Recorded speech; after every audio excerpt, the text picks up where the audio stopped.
यांत्रिक, जो कि हमारा बहुत ही इम्पोर्टेंट है, फिज़िक्स का है। इसमें भी 50 क्वेश्चन चलेगा डेली 10 बजे चलेगा, ठीक है? रात को हमेशा 10 बजे चलेगा। आज फिज़िक्स चला है तो कल हमारा केमिस्ट्री का फिर से सेकंड पार्ट मतलब थर्ड पार्ट चलेगा। उसी तरह बायोलॉजी का हमारा जो मानव शरीर का सेकंड पार्ट चलेगा और खत्म हो, ठीक है? तो चलिए शुरू करते हैं और पहला क्वेश्चन आपके ये स्क्रीन पे है यांत्रिक से। और देखिए काँच का मात्रक है, तो काँच का मात्रक क्या होता है बताइएगा? काँच का ऐसे मात्रक बता रहे हैं। तो काँच का अगर पूछे आपसे तो ऑप्शन नंबर ए बताइएगा, जूल बता दीजिएगा। क्या बताइएगा? जूल बता दीजिएगा। चलिए दूसरे प्रश्न की अगर हम बात करते हैं। दूसरा प्रश्न है प्रकाश वर्ष इकाई है, तो प्रकाश वर्ष किसका इकाई है बताइए? तो प्रकाश वर्ष जो है दूरी का इकाई है, ये ज़रूर ध्यान रखना है, ठीक है? बहुत इम्पोर्टेंट है। तीसरा प्रश्न की अगर हम बात करेंगे तो तीसरा प्रश्न यही है कि एम्पियर है। एम्पियर मात्रक है, तो एम्पियर मात्रक किसका है बताइए? तो एम्पियर जो मात्रक है वो है हमारा ऑप्शन नंबर सी, विद्युत धारा का है। किसका है? विद्युत धारा का है। अगर हम बात करें चौथे प्रश्न की बात करें तो वार्षिक इकाई है, तो वार्षिक इकाई किसका है बताइए? चौथे प्रश्न का जवाब दीजिए। दूरी का ही है, जैसे प्रकाश वर्ष हुआ ना उसी तरह प्रकाश वर्ष का दूरी, उसी तरह वार्षिक का भी दूरी। पांचवा प्रश्न है कि ल्यूमेन, ल्यूमेन किसका मात्रक है? तो ल्यूमेन बताइए किसका मात्रक है? इस चार ऑप्शन के हिसाब से जवाब दीजिए और जितना जल्दी जवाब दीजिएगा उतना सही होगा। तो ऑप्शन नंबर बी होगा ज्योति फ्लक्स का, ठीक है? फ्लक्स का, एगो ज्योति तीव्रता है, एगो ज्योति फ्लक्स है। ज्योति फ्लक्स का है ल्यूमेन, ठीक है? और सुनिए छठा प्रश्न है क्यूरी, क्यूरी किसकी इकाई है बताइएगा? इस चार ऑप्शन के हिसाब से बताइए क्यूरी किसकी इकाई है? तो क्यूरी जो है रेडियो एक्टिव धार्मिकता का है, ठीक है? रेडियो धार्मिकता का है, ये ज़रूर ध्यान रखना है। अब रेडियो धार्मिकता भी बोल सकते हैं। अगर मैं बात करूँ सातवें प्रश्न की तो दाब का मात्रक बताइए कौन है? बहुत ईज़ी क्वेश्चन है, अभी धीरे-धीरे इसमें हार्ड होता है। तो दाब का मात्रक अगर पूछेगा आपसे तो हम बता देंगे पास्कल होगा। ये सब ईज़ी है इसलिए हम आगे चलते रहेंगे, है ना? आठवें प्रश्न का बताइए, इसका मात्रक बताइए। कैंडेला का जो है बताइए मात्रक। कैंडेला किसका मात्रक है बताइए? आठवां प्रश्न है बताएँगे। तो ये हमारा ज्योति तीव्रता का। देखिए ज्योति तीव्रता का हम जान गए कैंडेला, ज्योति फ्लक्स का क्या था? ल्यूमेना, ल्यूमेन, ठीक है? 9वें प्रश्न की बात करते हैं। 9वां प्रश्न है मात्रकों की अंतर्राष्ट्रीय पद्धति कब लागू की गई? बताइए, मात्रकों की अंतर्राष्ट्रीय पद्धति कब लागू की गई? 9वें प्रश्न का जवाब देंगे तो ऑप्शन नंबर बी 1971, ठीक है? ये जो मात्रकों की पद्धति अगर बात करें अंतर्राष्ट्रीय रूप से तो 1971 में हुआ था, 1971 में हुआ था, ठीक है? 10वां प्रश्न क्या है कि खाद्य ऊर्जा को हम किस इकाई में मापते हैं? तो खाद्य ऊर्जा को कैसे मापिएगा? कैलोरी में मापिएगा? कैलोरी में मापिएगा? बताइए कैसे मापिएगा? तो हम जानते हैं कैलोरी में मापेंगे। खाद्य ऊर्जा को हमेशा हम जो है कैलोरी में मापेंगे। 11वां प्रश्न क्या है बताइए? विद्युत धारा की इकाई है। सिर्फ मॉक टेस्ट दे रहे हैं, कोई चर्चा, कोई डिस्कस नहीं। और जहाँ पे त्रुटि होगा हम बाद में डिस्कस करेंगे, लेकिन अभी मॉक टेस्ट दे रहे हैं, ठीक है? तो विद्युत धारा की इकाई है, तो विद्युत धारा की इकाई एम्पीयर, जो कि हम पढ़ चुके हैं, ठीक है? ए, ठीक है? आगे बताइए 12वां प्रश्न। 12वां प्रश्न क्या है? एसआई पद्धति में जो है लेंस की शक्ति का इकाई, तो लेंस की शक्ति का इकाई है तो क्या कहलाता है? ऑप्टर कहते हैं, डायोप्टर कहते हैं, बताइए क्या कहेंगे? 12वां प्रश्न का जवाब दीजिए। तो बी होगा, डायोप्टर कहा जाता है, जो कि लेंस की शक्ति का एसआई मात्रक है। अगर बात करें 13वां प्रश्न का, तो डेसिबल किसे नापने के लिए प्रयोग किया जाता है? तो डेसिबल है मतलब आवाज़ को। आप क्रिकेट में कभी देखिएगा डीबी करके देगा, कितनी आवाज़ में गरजा गया, 120 के डेसिबल में, तो यही है, ठीक है? तो डेसिबल मतलब ध्वनि से संबंधित है, तो वातावरण में ध्वनि की तीव्रता से संबंधित है। समझ गए? 13वां प्रश्न का जो है सी लगाएँगे वो सही लगाएँगे। अगर बात करें 14 प्रश्न की, किसकी बात करें? 14 प्रश्न की, तो एम्पीयर नापने की इकाई है। तो एम्पीयर नापने की इकाई को क्या कहते हैं? तो एम्पीयर का हम इस्तेमाल करते हैं विद्युत धारा नापने में, ठीक है? बहुत ईज़ी क्वेश्चन है, एम्पीयर से बहुत बार सवाल पूछ चुका है, समझिए? रेलवे, एनटीपीसी, ग्रुप डी की अगर बात करें तो उसमें पूछा है बहुत ज़्यादा, बिहार एसएससी में एक क्वेश्चन। 15वां प्रश्न को ध्यान से सुनिए। 15वां प्रश्न क्या है? 15वां प्रश्न क्या है कि यंग जो है प्रत्यास्थता है, तो यंग प्रत्यास्थता गुणांक का एसआई मात्रक है, होगा सी होगा न्यूटन मीटर स्क्वायर होगा। 16वां प्रश्न क्या है? निम्नलिखित युग्मों में से जो है किस भौतिक राशियों के समान विमीय सूत्र नहीं है? तो बीमीय सूत्र नहीं है, इस ऑप्शन के हिसाब से जवाब दीजिए। तो मैंने जो है बीमीय सूत्र पर मैंने याद करने के लिए तरीका बताया था ऑनलाइन में, अगर वो मेरा देखे हैं तो आपको इसका आंसर आप लगा दीजिएगा। तो बताइए क्या होगा? 16वां प्रश्न का जवाब दीजिए। तो यह है ऑप्शन नंबर ए, बल और दाब का जो है विमीय सूत्र नहीं है। 17वां प्रश्न है कि ऊष्मा संवाहकता गुणांक का बीमा है। बताइएगा, ऊष्मा संवाहकता जो है गुणांक का बीमा है, तो ये बताइए बीमा बताइए। बीमा मतलब विमीय सूत्र बताना है। 17वां प्रश्न का ऊष्मा का बताना है, ऊष्मा संवाहकता का गुणांक का बीमा बताना है। बताइए 17वां प्रश्न का, तो डी है, याद रखिएगा, MLT3 थीटा 1 है, -1 है, ठीक है, ऐसे याद रखिए। देखिए 18वां प्रश्न की बात करते हैं। तो 18वां प्रश्न है, निम्नलिखित में से कौन वेक्टर मात्रा है? वेक्टर मतलब होता है सदिश, ठीक है, सदिश राशि को बोलते हैं। तो निम्नलिखित में कौन वेक्टर मात्रा है? तो इस ऑप्शन के हिसाब से हम जानते हैं वेक्टर सदिश है। सदिश मतलब ब जिसमें ज़्यादातर इस्तेमाल होता है उसे मानते हैं। तो ब मतलब बल, संवेग, ये सब जो है, वेग, ये सब जो है हमारा क्या है? वेक्टर है, सदिश राशि है। तो आपका 18 का ए जो लगा है वो सही लगा। अगर बात करें 19वां प्रश्न की, 19वां प्रश्न है, निम्नलिखित में कौन सा सदिश राशि नहीं है? सदिश राशि नहीं है, तो कौन नहीं है? तो ऑप्शन नंबर डी, द्रव्यमान जो है नहीं है, क्योंकि संवेग, वेग और कोणीय वेग ये सब जो है सदिश राशि है। मैंने बोला था कि ब लगा है, ज़्यादातर होता है, ठीक है। 19वां प्रश्न का अगर जवाब दें डी, तो वो सही देंगे। अगर बात करें यहाँ पे 20वां प्रश्न की, निम्नलिखित में अदिश राशि है, तो अदिश राशि कौन है? बताइए, इस ऑप्शन के हिसाब से जवाब दीजिए। तो अदिश राशि जो है ऊर्जा है। क्या है? अदिश राशि क्या है? ऊर्जा है, क्योंकि इसमें सदिश नहीं है। संवेग, बल, घूर्णन ये सब जो है आपका सदिश है। 21वां प्रश्न की अगर बात करते हैं, तो निम्नलिखित में कौन सी एक सदिश राशि है? तो कौन सदिश राशि है?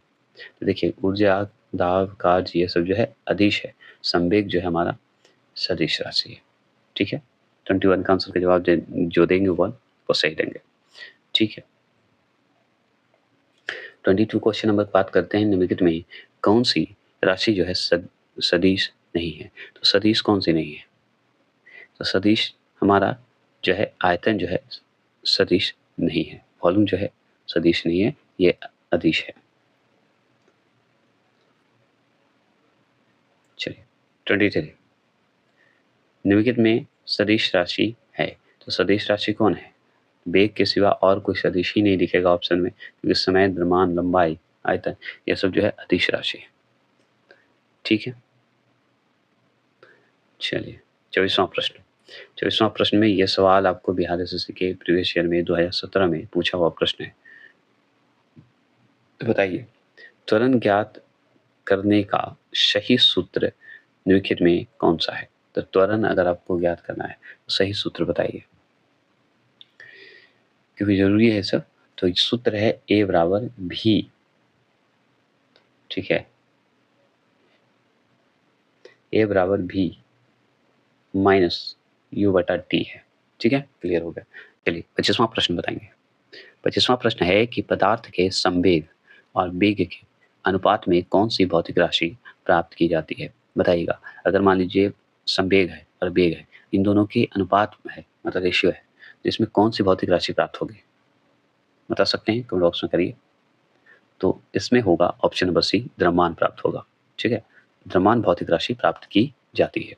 अगर बात करें 24वां प्रश्न की, तो शून्य में स्वतंत्र रूप से गिरने वाली वस्तुओं की या का क्या होगा? तो शून्य में स्वतंत्र रूप से गिरने वाली वस्तुओं का क्या होगा? क्या होता है बताइएगा? 26 का आंसर का जवाब दीजिए। ये होगा ऑप्शन नंबर सी, समान त्वरण होता है। अगर मान लीजिए स्वतंत्र रूप से गिर रहा है तो वो समान रूप से त्वरण होता है। देखिए 27 क्वेश्चन नंबर है कि एक लड़की झूले पर बैठी स्थिति में झूला झूल रही है। उस लड़की के खड़े हो जाने पर दोलनों का आवर्तकाल, मतलब झूले का जो हिल रहा था उसका आवर्तकाल क्या होगा? झूले का क्या होगा? इस 4 ऑप्शन के हिसाब से जवाब देना है। तो आराम से जब लड़की अचानक खड़ी हो जाएगी तो भाई कम हो जाएगा, है कि नहीं? दोलन की आवर्तकाल क्या हो जाएगा? कम हो जाएगा। यही बात तो बोल रहे हैं हम, ये होगा। चलिए अगर बात करें 28 क्वेश्चन नंबर की, क्या करेंगे 28 क्वेश्चन नंबर। घूर्णन करती एक गोल मेज पर अचानक एक लड़का आकर बैठ जाता है। अब मेज के कोणीय वेग पर क्या प्रभाव पड़ेगा बताइएगा। तो अगर मान लीजिए एक गोल गुंबज घूम रहा है, जैसे देखोगे कि घूमने वाला रहता है गोल गोल, और उस पर जाके आप बैठ जाइए, घूर्णन कर रहा है अचानक रुक जाए, रुक जाके बैठ जाइए, बैठ जाएगा तो क्या होगा, वो भी कम जाएगा, है ना। अचानक किसी भी चीज़ पे बैठिएगा तो कम ही जाएगा। 28 का आंसर का जवाब दीजिए, तो ए होगा कम हो जाएगा। ठीक है। 29 क्वेश्चन नंबर 29 है कि यदि किसी वस्तु का वेग दुगना कर दिया जाए तो किसी वस्तु का अगर मान लीजिए हम वेग जो है दुगना कर दें, ठीक है, यहाँ पे देखिए ये वेग है, इसे हम दुगना कर दें तो बताइए क्या होगा। अगर वेग को दुगना कर दें, किसी वस्तु का वेग के अगर दुगना कर दें तो क्या होगा, इस ऑप्शन के हिसाब से जवाब देना है। 29 का आंसर का जवाब दीजिए। तो उपरोक्त दोनों सही होगा। उपरोक्त दोनों मतलब संवेग दुगना हो जाएगा और गति ऊर्जा 4 गुना हो जाएगा। ये ज़रूर ध्यान रखना है कि संवेग 2 ही गुना रहेगा, लेकिन गति ऊर्जा में जो है गति ऊर्जा जो है 4 गुना हो जाएगा। इंपॉर्टेंट है। चलिए तीसरा प्रश्न। तीसरा प्रश्न क्या है कि किसी पिंड के द्रव्यमान तथा भार में अंतर होता है क्योंकि। द्रव्यमान तथा भार में अंतर होता है क्योंकि, तो क्यों होता है ये बताइए। तीसरा प्रश्न का जवाब दीजिए। तो ये जो है ऑप्शन नंबर बताइए तीसरा प्रश्न का, तो बी, द्रव्यमान स्थिर रहता है जबकि भार परिवर्तनीय होता है, यही कारण है। समझ गए। चलिए आगे चलें। 31वां प्रश्न है। 31वां प्रश्न है किसी भी स्थिर या गतिशील वस्तु की स्थिति और दिशा में तब तक कोई परिवर्तन नहीं होता जब तक उस पर कोई बाह्य बल सक्रिय ना हो, मतलब कोई बाहरी बल सक्रिय ना हो जाए तब तक कोई परिवर्तन, कोई चेंज नहीं होता। तो ये कौन से नियम है न्यूटन का, जवाब दीजिए। तो ये है ऑप्शन नंबर ए, न्यूटन की गति के प्रथम नियम है। ठीक है। चलिए 32वां प्रश्न। 32वां प्रश्न है कि किसी असंतुलित बल द्वारा किसी पिंड में उत्पन्न त्वरण बताइए क्या होगा। किसी असंतुलित बल द्वारा किसी पिंड में उत्पन्न त्वरण क्या होगा ये बताइए। तो उत्पन्न त्वरण जो है बी होगा, बल के अनुक्रमानुपाती होता है। क्या होता है, बल के अनुक्रमानुपाती होता है। 33वां प्रश्न की बात करें तो प्रत्येक क्रिया के जो है बराबर व विपरीत दिशा में एक प्रतिक्रिया होती है। क्या होता है, एक प्रतिक्रिया होता है। तो बताइए ये क्या होगा। 33वां प्रश्न का जवाब दीजिए। तो इसका आंसर है ऑप्शन नंबर सी, न्यूटन के गति के तृतीय नियम होगा। जैसे प्रतिक्रिया की होगी, विपरीत दिशा की प्रतिक्रिया की बात हुई तो न्यूटन का तीसरा नियम है। ठीक है, कोई दिक्कत नहीं होनी चाहिए। चलिए 34 क्वेश्चन नंबर, जल में तैरना न्यूटन की गति के किस नियम के कारण संभव है। मतलब मान लीजिए आप तैरते हैं तो न्यूटन की गति का कौन से नियम के कारण आप संभव है कि आप तैर रहे हैं बताइए। 34 का आंसर का जवाब दीजिए। तो ये तृतीय नियम के कारण, क्योंकि इसमें भी विपरीत दिशा की ओर प्रतिक्रिया हो रही है ना, पानी को ढकेल रहे हैं तभी आगे बढ़ रहे हैं आप। 35 क्वेश्चन नंबर, कोई पिंड तब तक विराम अवस्था में ही बना रहेगा जब तक उस पर कोई बाह्य कार्य नहीं करता, मतलब कोई बाहरी न तो तीसरा आदमी कोई धकेलता नहीं, तब तक कोई परिवर्तन नहीं होता। यह कथन है, तो किसका कथन है बताइए। 35 का आंसर का जवाब दीजिए। तो इसका है ऑप्शन नंबर ए, न्यूटन का। ठीक है, न्यूटन का है। न्यूटन का प्रथम नियम ही होगा क्योंकि बाहरी बल का बात हो रहा है। न्यूटन की गति के नियमों के अनुसार निम्न में कौन सा कथन जो है सत्य है बताइएगा। न्यूटन के गति के हिसाब से आपको बताना है कौन सा नियम सही होगा इस 4 ऑप्शन के हिसाब से बताइए। 36 का आंसर का जवाब दीजिए। तो हम जानते हैं उपरोक्त में से सभी होगा। क्यों, क्योंकि प्रथम नियम से बल की परिभाषा ज्ञात होता है, द्वितीय नियम से बल की व्यंजक ज्ञात की जाती है और तृतीय नियम से, न्यूटन का जो तृतीय नियम है, इससे संवेग संरक्षण पद्धति प्रतिपादित की जाती है जो कि विपरीत दिशा में होता है। तो यही हुआ ना। ठीक है। 7 क्वेश्चन नंबर है, किसी पिंड के उस गुणधर्म को क्या कहते हैं जिससे वह सीधी रेखा में जो है विराम या एक समान गति की स्थिति में किसी भी परिवर्तन का विरोध करती है बताइएगा। मतलब जैसे ही विरोध शब्द आएगा तो आप बताइए क्या होगा। अगर मान लीजिए किसी पिंड के उस गुणधर्म को क्या कहते हैं जिससे वह सीधी रेखा में विराम या एक समान गति की स्थिति में किसी भी परिवर्तन का विरोध करे, तो क्या होगा, किससे संबंधित है, कौन सी पिंड है बताइए। 37 का आंसर का जवाब, तो ये जड़त्व कहलाता है ना? विरोध करेगा तो जड़त्व ही है। ठीक है। 38 क्वेश्चन नंबर है कि न्यूटन की गति का प्रथम नियम कहलाता है, तो जड़त्व का नियम ही तो कहलाता है। ऑप्शन नंबर बी जो लगाएंगे वो सही लगाएंगे। ठीक। गाड़ी घिसता हुआ घोड़ा किसी बल के कारण आगे चलता है या आगे बढ़ता है। ठीक है। गाड़ी खींचता हुआ घोड़ा मतलब घोड़ा गाड़ी, याद रखिएगा। तो बताइए किस बल के कारण आगे बढ़ता है? तो विपरीत करेगा तभी तो, है ना? तो बताइए। तो याद रखिएगा, पृथ्वी द्वारा घोड़े के पैरों पर आरोपित बल से आगे। स्पष्ट रूप से समझ जाइए कि मान लीजिए हम हैं, आगे बढ़ेंगे कैसे? ढकेलेंगे तब ना। ठीक है। बल लगाएंगे तभी तो, नहीं तो वहीं पे वहीं रहेंगे। 40वां प्रश्न है, गतिशील वाहन के अचानक रुकते ही यात्री सामने की ओर क्यों गिर पड़ता है? अगर मान लीजिए कभी बाइक से जा रहे होंगे या बस से जा रहे हों, अचानक जाते हैं और ब्रेक लगाता है ड्राइवर, तो आगे की ओर थोड़ा झुक जाते हैं, क्यों? है ना? बताइए। तो ये कारण है ऑप्शन नंबर सी कि यात्री के शरीर का निचला भाग रुक जाता है, लेकिन ऊपरी भाग जड़त्व के कारण गतिशील अवस्था में ही रहता है। ठीक है ना? तो नीचे वाला तो आपका पैर तो रुक लिया, लेकिन आगे ऊपर वाला जो हिस्सा है वो आपका थोड़ी कंट्रोल में है, गतिशील में रहता है वो। ठीक है। समझाने के लिए मैंने बोल दिया। 41 क्वेश्चन नंबर है कि रॉकेट किस सिद्धांत पर कार्य करता है? तो रॉकेट किस सिद्धांत पर कार्य करेगा बताइए? 41 का आंसर का जवाब दीजिए। तो ये करेगा डी, संवेग संरक्षण पर करेगा। ठीक है। अच्छा। 42 क्वेश्चन नंबर बताइए। 42 क्वेश्चन नंबर है कि क्रिकेट का खिलाड़ी तेजी से आती हुई बॉल क्यों अपने हाथ को पीछे खींचकर पकड़ता है? ठीक है। कोई भी बॉल पकड़ेगा पीछे खींचकर थोड़ा सा हाथ, तब बॉल पकड़ता है। तो क्यों पकड़ता है? तो ये इसलिए पकड़ता है कि बॉल जो है विराम कहिए या विश्राम की स्थिति में आ सकती है, इसलिए बॉल को थोड़ा हाथ पीछे करके रोकता है, तो चोट ना लगे इसलिए भी कह सकते हैं। तो बॉल जो है विश्राम की स्थिति में आ जाए इसलिए पीछे करते हैं। ठीक है। चलिए 43 क्वेश्चन नंबर। ठीक है। 43 है कि बल जो है निम्नलिखित में से जो है किसका गुणनफल है? तो किसका गुणनफल है बताइए? 43 का आंसर का जवाब दीजिए। तो ये है द्रव्यमान और त्वरण का। बल की बात हो रही थी ना, तो द्रव्यमान और त्वरण का।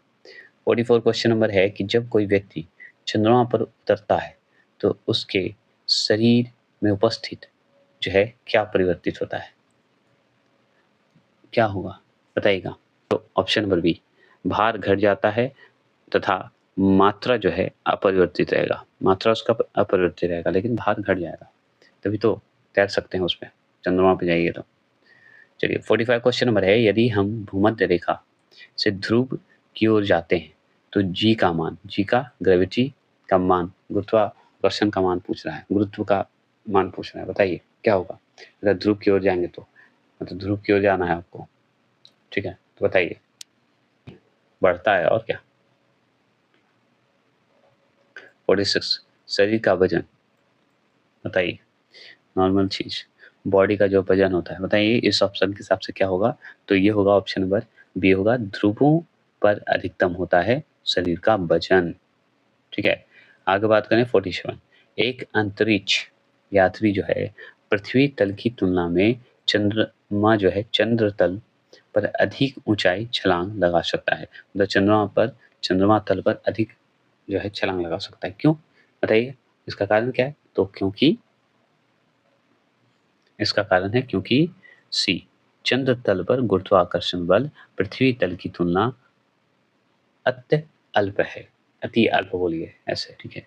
48 क्वेश्चन नंबर है कि पहाड़ी या पहाड़ क्षेत्र कहिए पर चढ़ता एक व्यक्ति आगे की ओर झुक जाता है, क्योंकि आगे की ओर क्यों झुकता है बताइए? क्यों बताइए? आगे की ओर क्यों झुकता है? तो झुकता है, क्यों झुकता है? तो ये है डी नंबर, अस्तित्व जो है अस्थायित्व बढ़ाने के लिए। क्या बढ़ाने के लिए? अस्थायित्व बढ़ाने के लिए। डी आंसर सही है। 49 क्वेश्चन देखिए और इसका आंसर का जवाब दीजिए कि जाड़े की रातों में जो है अत्यधिक ठंड पड़ने पर पानी की पाइप फट जाती है, क्योंकि? इसका जवाब देके रखिएगा। फिर मिलते हैं नेक्स्ट वीडियो, केमिस्ट्री का सेकंड पार्ट हो चुका था, परमाणु संरचना, थर्ड पार्ट मिलेंगे। तो चलिए मिलते हैं। जय हिंद, जय भारत।